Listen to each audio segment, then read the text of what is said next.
Всем привет, это «Режимный объект», в студии Лера Лепишева. Сегодня с нами на связи Варшава, могилевская журналистка-фрилансерка Алина Скребунова. За март месяц ей присудили 10 штрафов за незаконное изготовление продукции СМИ. И говорить сегодня будем с Алиной.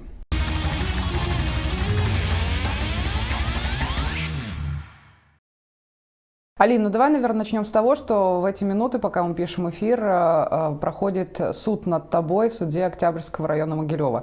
Что это за дело и каких результатов ты ждешь?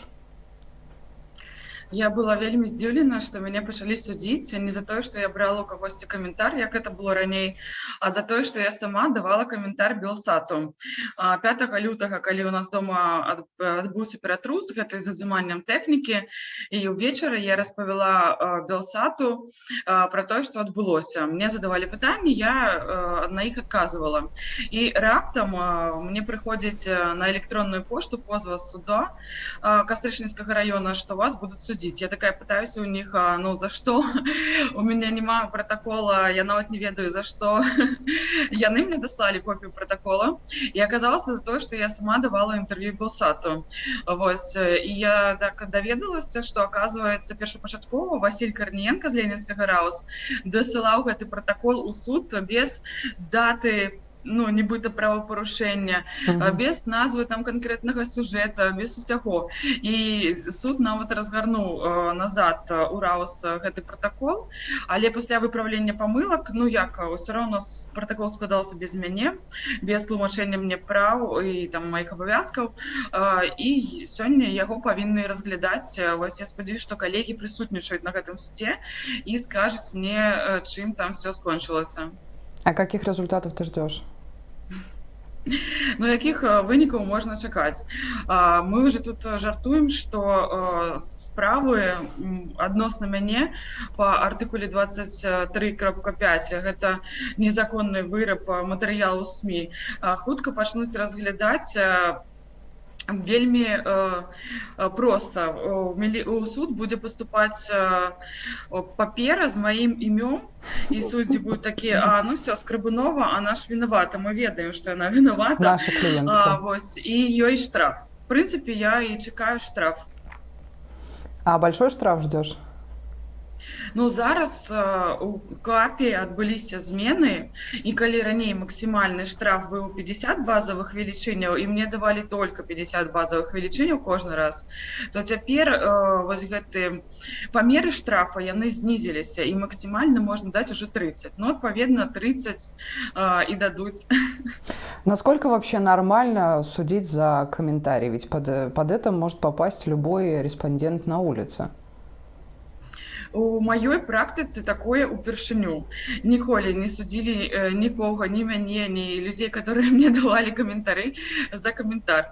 Але я ведаю, што на Белсаце здараліся такія выпадкі. Толькі ў гэтым годзе Алеся Сіліча судзілі за тое, што ён выходзіў у жывы эфір Белсата у адну з нядзельных акцыяў і распавядаў, што там адбываецца ў Менску. І вось, наколькі мне вядома, яму за гэта далі штраф, тады яшчэ па артыкуле 22.9, он так называўся, да змены КАПа. Ясно. А расскажи про вот эти 10 штрафов за март месяц. Что это вообще за они, что за сюжеты и так далее? И какие суммы? Насколько я знаю, более 7,5 тысяч, да? Самае дзіўнае, што я сама яшчэ не ведаю, за што мне прысудзілі палову гэтых штрафаў. Значыць, пакуль я была ў Беларусі, на меня паспелі скласці некалькі пратаколаў, там 5 альбо 6 адміністрацыйных. Я паспела схадзіць на адзін суд. Ну, там высветлілася, што, як заўсёды, няма ніякага сэнсу нешта даказваць, прысутнічаць, распыляцца перад гэтымі суддзямі. Гэта проста ні на што не ўплывае. У них не было першапачаткова ніякіх доказаў маёй вины і не можа з'явіцца, а судзіць мяне, я лічу, беспадстаўна і, конечно ж, незаконна, парушаючы закон. Ну, а астатнія пратаколы, я пра них нічога не ведала, яны складаліся ўжо пасля таго, як я з'ехала з Беларусі, без майго удзелу, я не мела нават ні копіі гэтых пратаколаў, нічога. І, конечно, меня вельмі не падабаецца тое, што яны вырашылі разглядаць усе гэтыя пратаколы паасобку. Наколькі я ведаю, у суд Магілёўскага раёну патрапілі адразу 5 пратаколаў па адным і тым жа артыкуле Кодекса об адміністрацыйных правонарушэннях. Па сутнасці, аднолькавых, толькі па розных эпізодах. І, конечно, суд павінен быў аб'яднаць гэтыя справы у адну, таму што яны па адным і тым жа артыкуле, калі гэтага раней не зрабілі у міліцыі. Але суд чамусьці вырашыў разглядаць кожнае правапарушэнне паасобку і выпісаў такім чынам мне не адзін штраф за них, а цэлых 5 штрафаў. Вось я лічу, што мэта іх, в прынцыпе, просто пакараць, і таму, конечно ж, яны робяць так, як найгорш. Ніяк ужо з практыкі судовай сталася, а просто менавіта як зрабіць найгорш чалавеку. І самае дзіўнае, што пакуль я не звярнулася афіцыйна ў гэты суд і не папрасіла выслаць мне на хатні адрес гэтыя все пастановы, ніхто не збіраўся мне іх дасылаць. Праз 2 тыдні, я чакала 2 тыдні пасля гэтых судоў, і паштовая скрыня была пуста. Мне нават яны не падумалі даслаць пастановы. А як яны хочуць атрымаць аплату гэтых штрафаў, калі мне суды праходзяць без мяне, пратаколы складаюцца без мяне, і мне нават не дасылаюцца пастановы. От пра што думаюць гэтыя людзі, я просто не разумею. Я ім напісала, калі ласка, дашліце мне хаця б гэтыя пастановы. І яны даслалі і адразу прычапілі да іх квіточак з рэквізітамі, на якія мне трэба сплаціць грошы гэтыя, которые мне прысудзілі. А сколько вообще длятся такие суды? То есть 5 минут и разошлись? Напэўна, без майго ўдзелу яны цягнуцца 5 хвілін. Але вось 5 сакавіка я паспела на адзін такі суд. Была просто такая абсурдная сітуацыя, што раніцай я была па позве ў ленінскім раусе, на мяне складаліся чарговыя пратаколы, і мяне оттуда адпусцілі, не сказалі ні пра які суд, ні пра што. Значит, все, я сышла, і тут праз 1,5 гадзіны мне тэлефануе незнаёмы нумар, я бяру слухаўку і кажуць Васіль Карніенка, што типа вам трэба праз гадзіну прыехаць у суд. Я кажу, так я ж у тебя толькі што была, чаму ты мне гэта не паведаміў? А зараз праз тэлефон меня выклікаеш у суд. Разве так можна? То бок у той же самы дзень выходзілі тэрміны, ўсё. Значыць, я прыехала, хаця гэта было абсалютна неафіцыйны выклік, незаконны, я могла б туды не з'яўляцца, але я прыехала паглядзець, што там адбываецца. Суд пачаў перакідваць гэтую справу з аднаго суда ў другі. Яны вельмі позна знайшлі суддзю, которая возьмецца за гэтую справу. Значит, у матэрыялах справы не хапала лістоў, просто на якія яны могуць абапірацца ў сваім абвінавачванні. І што яны зрабілі? Яны ўзялі справу Александра Сідарэўскага, майго калегі-аператара, і просто дасталі адтуда нейкія дакументы і прыклалі к маёй справе. Я кажу, так справа Сідарэўскага гэта іншая справа, прычым тут яна.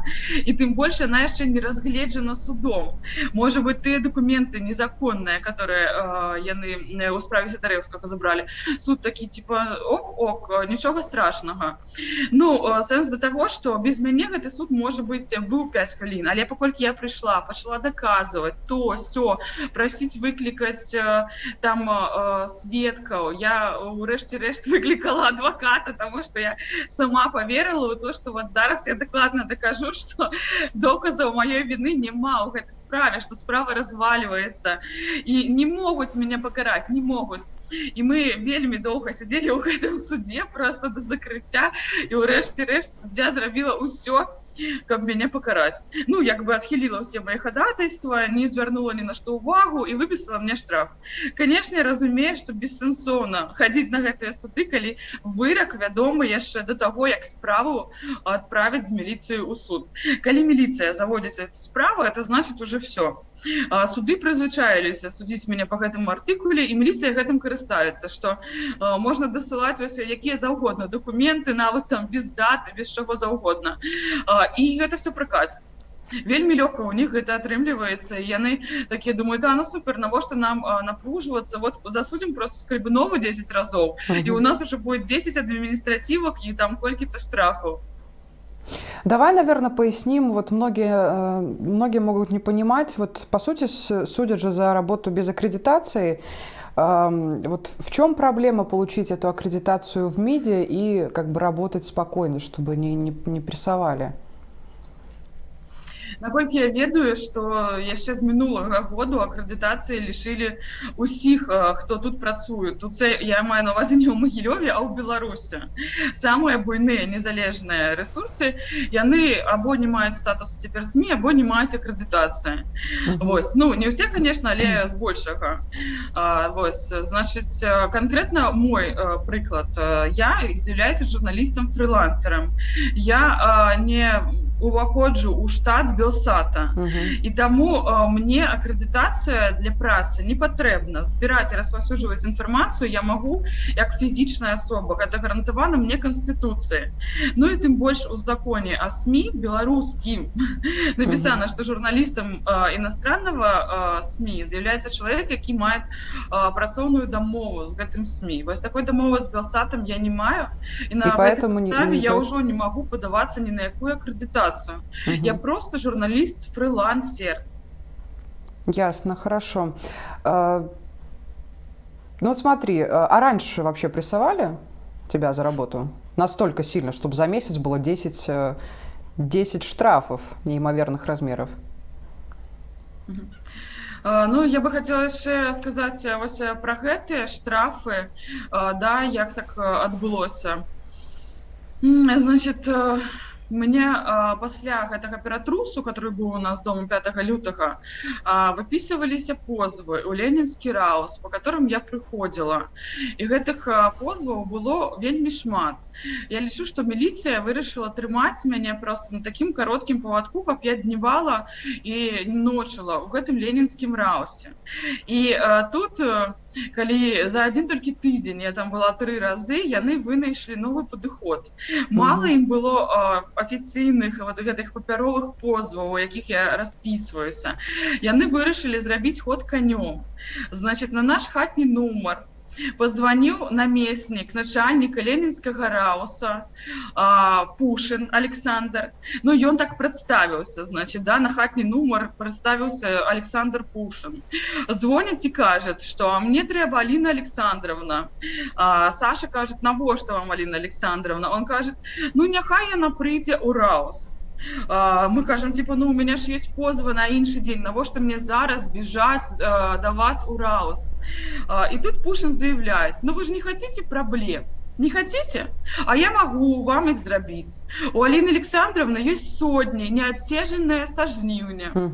Значит, проходит со жніўня полгода. Мы бачимся з міліцыяй кожны дзень, у судах, у раусах, где заўгодна, на вуліцы. И тут мне Пушин звонит и кажет, а у тебя есть сотни, и калі ты не хочешь непрыемнасці, то ты павінна прыйсці зараз от бегчы до нас у раус. А навошта гэта все было? А тому что Василь Корниенко не может скласці ни один протокол без помылок. И он понаписал там, понарабіл карацей гэтай дзічы. И просто ему горели усе тэрміны, сыходзілі яны. Быў апошні дзень прыцягнення мяне да адміністрацыйнай адказнасці. І такім чынам, пры дапамозе шантажа, вось гэтых вось сотні, яны мяне прымушаюць бегчы да них у раус, каб выправіць свае памылкі. Таму што з першага раза іх адміністрацыйныя протоколы ніяк правільна не складаюцца. Хорошо, ну вот чем ты объяснишь такое внимание к тебе и даже к Александру Сидоревскому? Ведаеш, гэта самае цікавае пытанне, таму што на яго кожны раз у нас узнікаюць усё новыя і новыя здагадкі. Каму гэта патрэбна і навошта гэтым людзям? Вось зараз я з'ехала з Магілёва. І што, Белсат перастаў існаваць? Ці, можа быць, навіны з Магілёва ніхто цяпер не можа нідзе прачытаць. Ну, гэта проста робіцца, я лічу, так, для міліцыі, дзеля таго, каб зрабіць сваю кар'еру лёгкім шляхам. Як я ўжо тлумачыла, што яны выбудавалі вось гэтую супрацу з судамі наконт мяне, каб ну, по любым протаколе, якім заўгодна прыцягваць мяне да адказнасці, атрымліваць за гэта то, што ім трэба. Значыць, судовыя выракі для них станоўчыя са штрафамі. Вот, все, значыць, яны за кошт мяне паказваюць сваю ударную працу. Мне здаецца, што зараз мяне так моцна пераследуюць, нібыта я проста самы галоўны вораг у гэтым Магілёве, ну, для міліцыі. І нібыта я такі вялікі правапарушальнік, што горш за мяне яны нікога не бачаць. Усе проста сілы гэтага рауса, усе думкі, напэўна, кожны дзень прачынаюцца з думкамі, а што там Скрыбунова? Давайце яшчэ нешта дадзім, мала мы яе далі. Ну, гэта, конечно, вельмі дзіўна. Яны, вот, мне здаецца, што самі не разумеюць, як гэта выглядае з боку. Уся іх дзейнасць скіравана супраць мяне. Вось, калі я не вернуся, прадставім такі варыянт, што яны, бедныя, будуць рабіць? Волосы на себе рваць і пісаць мне лісты, каб я хутчэй вернулася, а то працы ім няма. Ну, гляди, просто помимо тебя как бы много, ну, достаточно людей, могилевчан, работают на Белсат. Вот почему они цепляются, вот, допустим, к тебе и к тому же Саше Сидоревскому? Ну, просто внимание очень сильное. Сапраўды, на Белсат работает вельмі шмат людзей, і калі паглядзець, напрыклад, на тым жа Бажы, які маніторыць сітуацыю з усімі журналістамі, то мы выходзім у перадавікі, менавіта ў Магілёве. Хаця усе астатнія працуюць, ніхто не хаваецца, вось, але, ну, ніхто не звяртае увагу, журналісты працуюць. Нават у калег спрацоўваюцца тыя аргументы, якія ніколі не спрацоўвалі ў нас. І чым гэта патлумачыць, я проста не ведаю. Мне здаецца, што гэта асабістая ініцыятыва кагосьці з МУС Магілёўскай вобласці пераследаваць нас. Яны лічаць, што на радзіме Александра Рыгоровича не могуць хадзіць журналісты-фрылансеры і нешта там яшчэ здымаць. Слушай, а до 2020 года был такой прессинг? До 2020 года на нас таксама звярталі ўвагу, і ў суды я прыходзіла шмат разоў, розныя там рабіла захады, каб паспрабаваць адстаяць сваю праўду, даказаць нешта, што я не падпадаю пад гэты артыкул, па якім мяне пераследуюць, але гэта таксама не працавала. Но я магу сказаць, што до 2020 года гэта было, ну, некалькі разоў на год. Гэта было не так часта, гэта было не так балюча, як зараз, як цяпер. Вось, хаця у них заўсёды былі супраць мяне нейкія дзіўныя захады. Магчыма, яны былі дзіўнымі, таму што да мяне даслалі зусім непадрыхтаваных супрацоўнікаў, которые тварылі таксама всякую дзіч, іншым гэта не назавеш. Быў такі выпадак, калі мы знаходзіліся на выходных у велападарожжы по Палесцю, і ўначы, калі мы паставілі намёт у Тураве, я, ну, гляжу свой телефон, я яго подключила, таму што ён быў адключаны цэлы дзень, каб просто не садзіць батарею, тады яшчэ былі такія часы. І, значыць, і тут мне тэлефануе нейкі міліцыянт і кажа, каб я яму адчыніла дзверы у Магілёве. Я кажу, я зараз знаходжуся ў Тураве. І ён кажа, я зараз буду себе прабіваць па білінгу. Я кажу, ну так прабей же меня па білінгу, а пасля мне пагражай. Вот, ну, як я пасля даведалася ад чалавека, які даглядаў нашу кватэру ў Магілёве, што сапраўды ў 10 вечара да нас ламіліся нейкія міліцыянты ў дзверы, білі нагамі, закрывалі рукамі глазок, а мы в гэты момант былі ў Тураве і, ну, нічога не маглі з гэтым зрабіць просто. Вось так нас жорстка шукалі. Пасля гэтага, калі я ўжо вярнулася ў Магілёў на працоўныя дні, то было, дарэчы, затрыманне брутальнае у пад'ездзе людзьмі ў штатскім. Ну, карацей, хапала розных гісторый і да 2021 года, але ўсё ж таки зараз самы моцны ціск адбываецца на мяне. Ну да, сейчас, так как сейчас за 1 март только вынести 10 штрафов, такого, видимо, раньше не было. Ну, понятно. Хорошо, давай, наверное, про то, что вот 7 марта вы уехали, я правильно понимаю, из страны. Что предшествовало отъезду, причина отъезда? Ну, спачатку у нас забралі ўсю тэхніку 5 лютага Мгм. падчас так званага агляду, які насамрэч быў ператрусам кватэры. То есть І без гэтай обозначено это было тэхнікі, осмотром, а на самом деле это было обыском? ну, афіцыйна гэта быў агляд. Да? Але міліцыянты паўсюль палазілі, падымалі ўсе рэчы, там нават даставалі тэхніку, якая была вельмі глыбако закопана. Мгм. І я лічу, што гэта больш, канешне, падобна на ператрус. Ну, адзінае, што на падлогу не скідвалі яны там рэчы. Вось такім чынам. Яны гэты агляд правялі з ізыманнем, із'ялі ўсё, што толькі можна, нават штатывы. Хаця мусілі ізымаць толькі носьбіты інфармацыі. Мгм. Вось якая інфармацыя можа быць на штатыве, мы жартуем, што, напэўна, хацелі браць глебу на экспертызу, дзе стаяў гэты штатыў, ці проста думалі, што без штатыва мы не зможам далей працаваць. Мгм. Ну, насамрэч, далей мы працаваць рэальна не маглі без усёй гэтай тэхнікі, гэта было складана.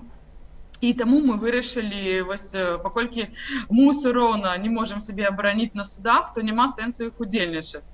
Як я ўжо казала, што мне пачалі даваць позвы ў Ленінскі раус праз дзень, я туды прыходзіла па ўсіх позвах з адвакатам, прасіла, калі ласка, складзіце на мяне адразу ўсе пратаколы, которые вы хаціце там 350 мільён штук скласці, і всё на гэтым. Нет, ты будзеш хадзіць да нас кожны дзень.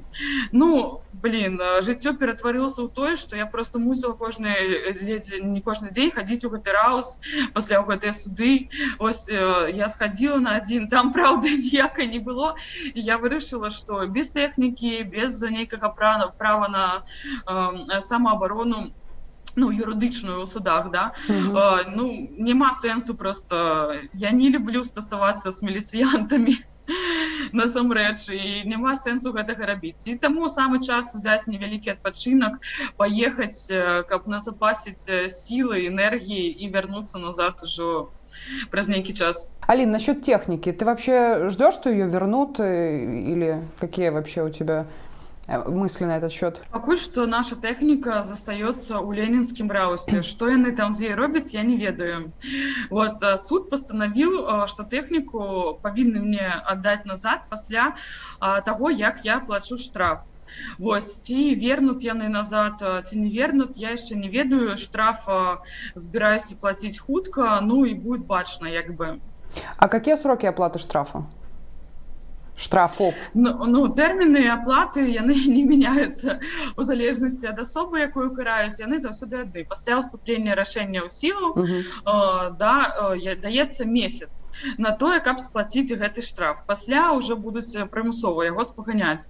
Вось, канешне, мне далі вельмі шмат штрафаў, хоць яны і паменшыліся, кожны штраф уже не 50, там 25 і 30, но ўсё роўна гэта за адзін раз сплаціць вельмі цяжка, таму мы вырашылі палову штрафу абскарджваць, і я зараз буду сплачваць толькі частку. Вось, а па другім штрафам ужо прызначаны дата абласнога суда, і мы пішам скаргі. Карацей, яны ў працэсе абскарджвання, скажем так.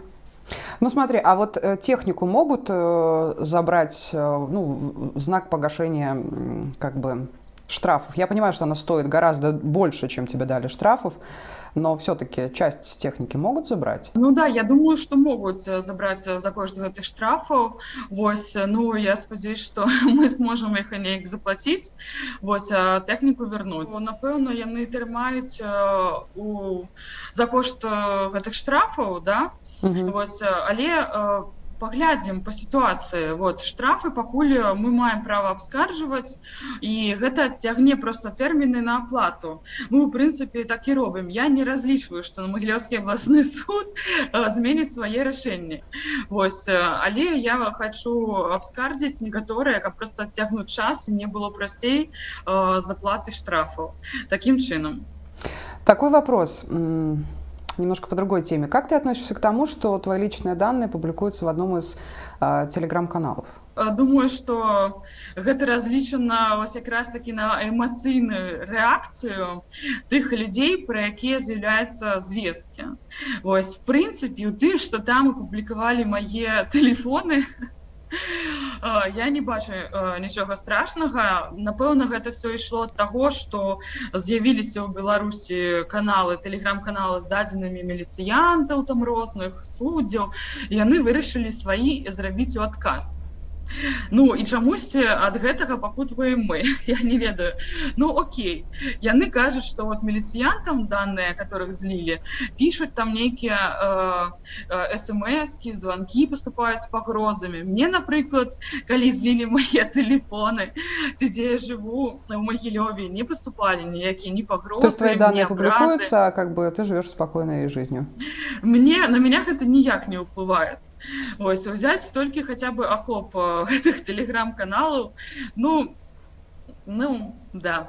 А какая твоя первая реакция, когда ты впервые увидела пост про себя? И вообще потом же тоже появлялись некоторые. Ведаеш што, там колькасць пастоў пра мяне настолькі вялікая, што гэты канал, в прынцыпе, я лічу, прысвяцілі мне. Ні пра каго больш не пісалі столькі пастоў. Нават калі гэты пост быў не канкрэтна пра мяне, то ў гэтым пасце, напэўна, ёсць спасылка на мяне. Гэта яшчэ раз даказвае, што міліцыя бачыць у Скрыбуновай самага галоўнага свайго ворага.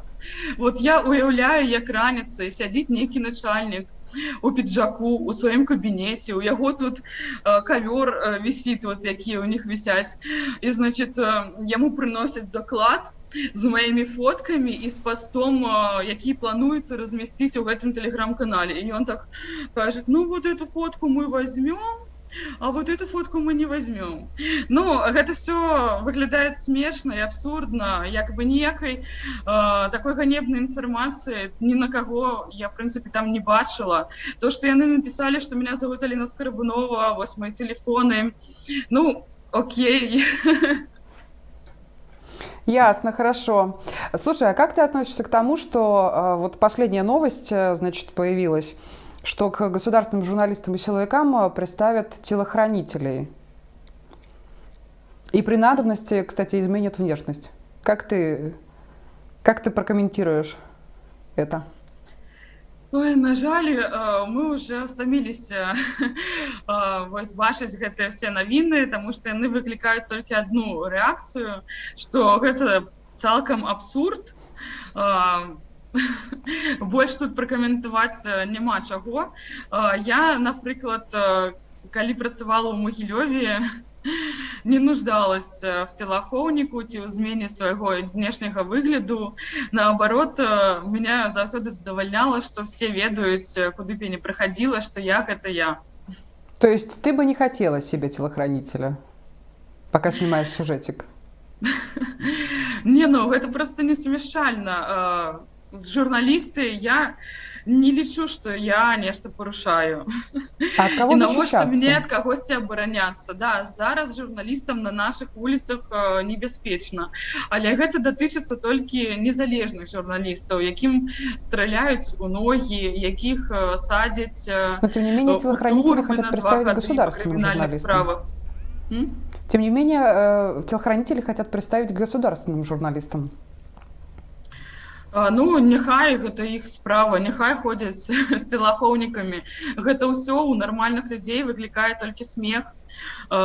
Усе гэта разумеюць, не трэба быць незалежным журналістам, каб так думаць. Я ўпэўнена, што гэта вельмі дзіўная сітуацыя, і, напэўна, самім дзяржаўным журналістам ад гэтага было бы вельмі няёмка.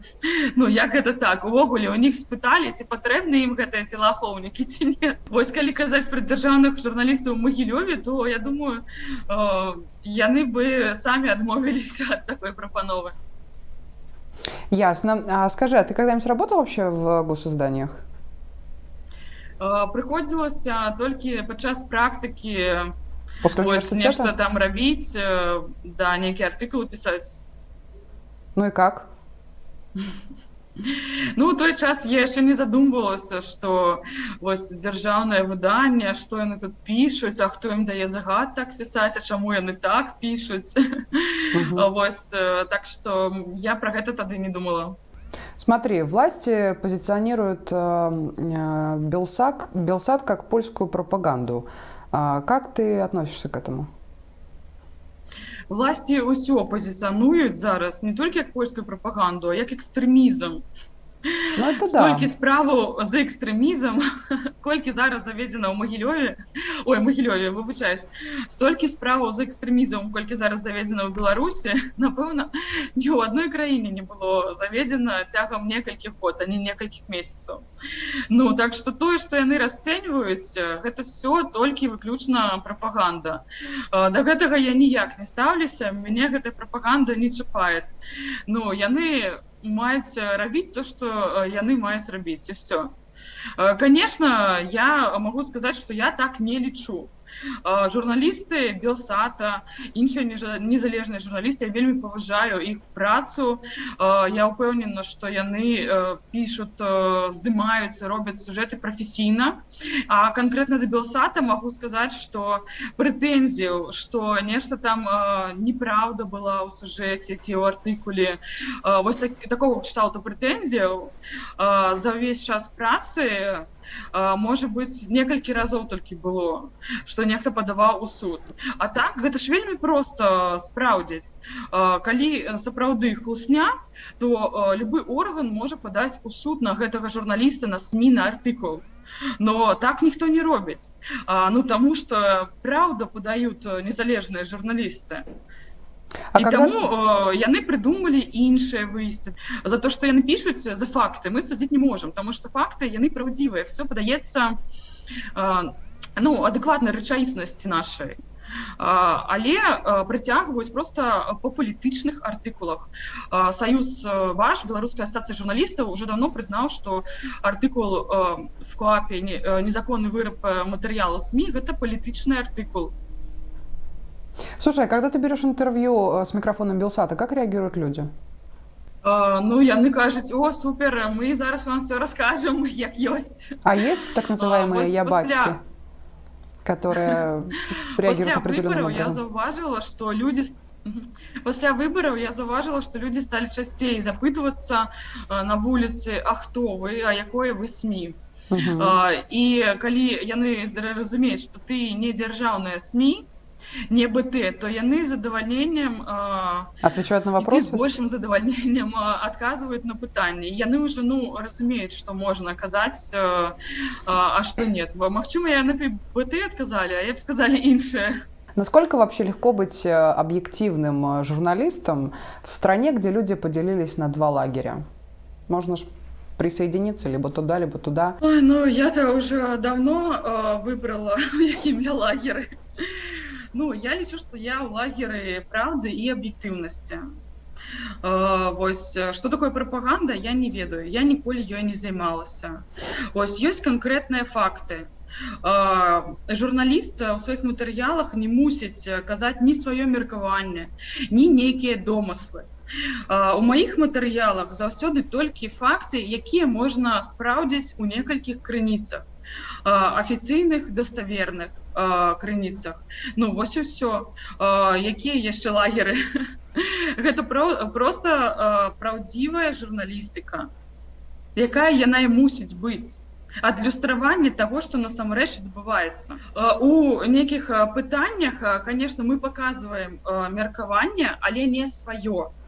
Мы паказваем меркаванне людзей. І заўсёды ў матэрыялах прадстаўлены два меркаванні. Это улады, хотя нет, неправильно так сказать. Правильнее было бы сказать тых, хто за нейкае рашэнне, і тых, хто супраць гэтага рашэння. Гэтыя меркаванні, яны прадстаўлены словамі людзей, тымі, хто дае каментары. Мы, журналісты, не можам паўплываць на тое, што людзі так думаюць. І калі кажуць, што вот тут журналісты нешта разжигают, так журналісты паказваюць праўдзівую карцінку. І ўлады, замест таго, каб пераследаваць журналістаў, яны бы больш глядзелі не прапагандысцкія свае каналы, а незалежную прэсу. Ну, ў прынцыпе, я думаю, што яны так і робяць, таму што гэта для них адзіная крыніца даставернай інфармацыі.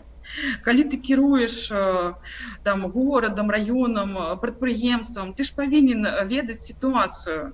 Правільна, не тую, якую ты прыдумаў, а тую, якая адбываецца, што думаюць людзі на гэты конт. И последний вопрос, Алина. Когда в Беларусь?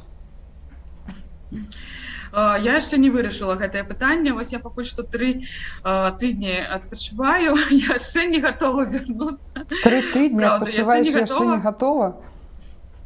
Але лічу, што у хуткім часе, конечно, я не з'ехала назаўсёды. Просто хачу пэўны час пабыць у бяспечным месцы, без гэтага пераследу, а пасля вярнуцца з поўнымі сіламі працаваць далей. Еще один вопрос, последний самый. Как вообще себя чувствует человек, который уехал в другую страну и не чувствует, что за ним могут следить, допустим? Что это за ощущение? У мяне няма такога адчування, таму што я з'ехала ў іншую краіну, а мяне працягваюць пераследаваць у Магілёве. Як мы ведаем, што все суды, акрамя аднаго, прайшлі без мяне, пратаколы складаліся без мяне. Сёння вот гэты суд за то, што я дала каментар Белсату, адбываецца вельмі дзіўны, першы ў маёй практыцы. І гэта яшчэ, магчыма, не канец. Мы не ведаем, што прыдумае міліцыя далей. То бок, яны пытаюцца ухапіць вось гэтыя апошнія моманты, каб як мага больш з мяне выцягнуць штрафаў, нерваў і ўсяго такога. Таму у мяне няма адчування, што я зараз тут недатычная. Яны спакойна могуць складаць і пратаколы без мяне. Я нават думаю, что могуць скласці на мяне протокол і за тое, што я раблю тут, у Варшаве. Хаця кодекс об адміністрацыйных правапарушэннях Карніенка, я табе нагадваю, не датычыцца падзеяў, якія адбыліся за межамі Беларусі. Ты подумай про гэта. Алин, спасибо тебе за разговор, спасибо, что выделила время. Я напомню, что это был режимный объект. У нас в студии была на связи Варшава, журналистка-фрилансерка Алина Скребунова. И мы прощаемся с вами до следующего выпуска. Пока.